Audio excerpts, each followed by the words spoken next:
return request has been accepted / denied, and bearing in mind that that return request is going to come through to service, whoever's dealing with service at the time will assess the request based on the particular location. So if it's denied, it's denied, and the previously saved PDF form will be sent back to the customer by way of a denial draft. It's very simple. Open it here, and it's just a return request denied.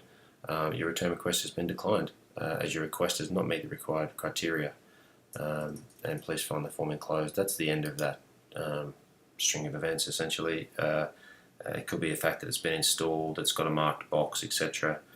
That really should be the end of the discussion. It could move forward through further with service by way of photographs, but yeah, the black and white of it is that should be the end. Now, Sydney and Melbourne are slightly different when it comes to returns. Sydney has we have a North Shore Lane Cove warehouse, and it's up to the customer to get that item back to the warehouse. That's not hard. We will not be arranging couriers for products. That makes us liable. So they need to get any product they wish to return back on their own accord. Small items are the only difference, and I'll go through that in the next tutorial. But we will not be issuing a credit until it gets returned to the warehouse either way. When I say small items, I'm talking about the likes of tapware, accessories, that kind of thing. There will be a fee, and we really don't prefer it. So going back to the start, all returns are to go back to the Sydney warehouse by way of the customer's means. Nothing to do with us. They will be given the approval and the form. They may print it and take it with the goods, and they'll be assessed at the warehouse, and after which time they'll be issued a credit. At Sydney, Melbourne's a little bit different. Melbourne, it's obviously a little bit difficult for people to get stuff back to Sydney. They can do if they wish for small items only. So for accessories, tapware, if the customer wishes to post it back to Lane Cove with the approval number for reference, then sure, that's no charge, obviously, to them or to us, or all that kind of thing.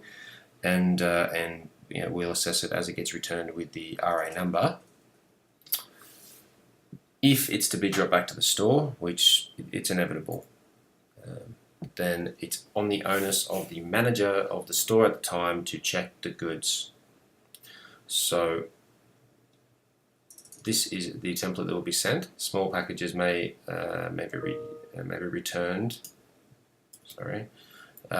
Customer direct at Lane Cove warehouse for assessment at no charge, as explained.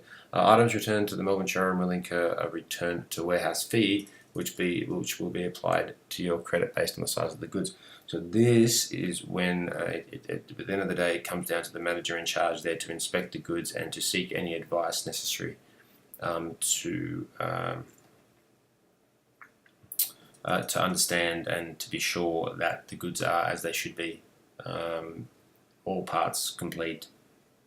The manager may need to deal with the supplier, or may need to deal with directly, obviously, with ASS management or operations to understand that all the goods are there, all the parts are there, and then a credit can be issued. It's really the only way. Now, when I talk about items returned to Melbourne showroom will incur a return to warehouse fee, depending on the size of the goods. If I cross over here, not here, if I open up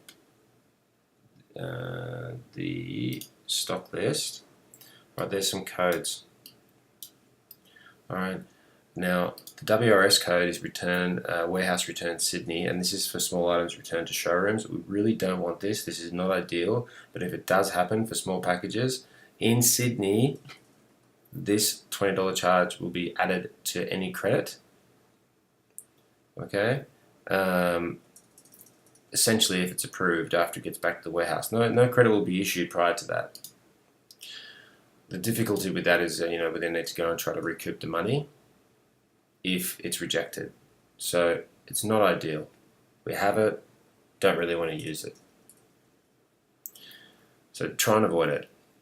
Now, the 3 Melbourne charges, they're for products returned to the Melbourne showroom. We do have pallets going back and forth from Melbourne. That's just the reality of having an off-site warehouse and having a warehouse in Sydney and a showroom at the moment in Richmond, and there'll be more later in Melbourne.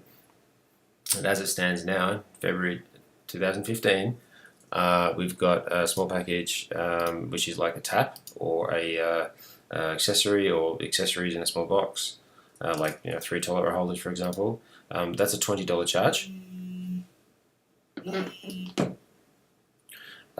We have we have a standard basin. So that's like one standard size stone basin. Example like a Cube 3, Cube 6, even a porcelain basin like a cube, like a ROBO 7, for example. These come back on the pallet and they'll be charged $50 per basin.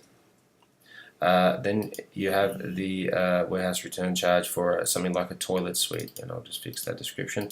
And a toilet suite or equivalent size, so it might be a sink, like a Sumo 2, or it might be an Immel Assistant.